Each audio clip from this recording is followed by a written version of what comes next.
My parents' generation had been through the war, so it affected very much Norwegian society. So I think this notion that NATO existed was linked to the outcome, the liberation of Norway and coming out of the Second World War. To hear about NATO, I think, was almost at the same time that you heard about the armed forces.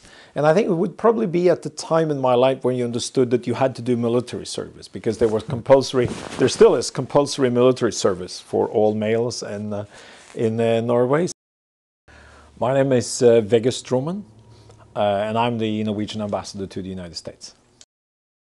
We're fairly small. We're 5 million people, although we look after a large territory.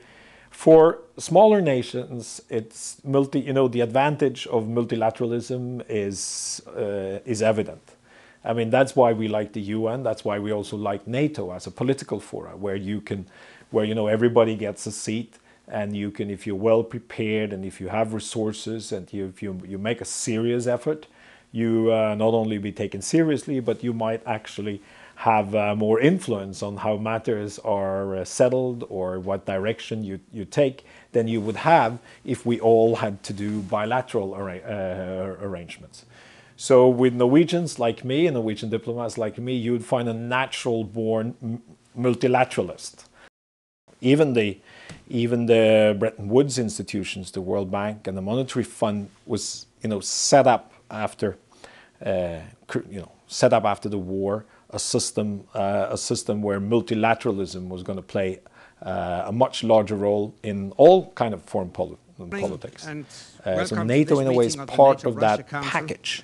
The world was how the world was shaped after the Second World War. So I couldn't really right now imagine the world without it.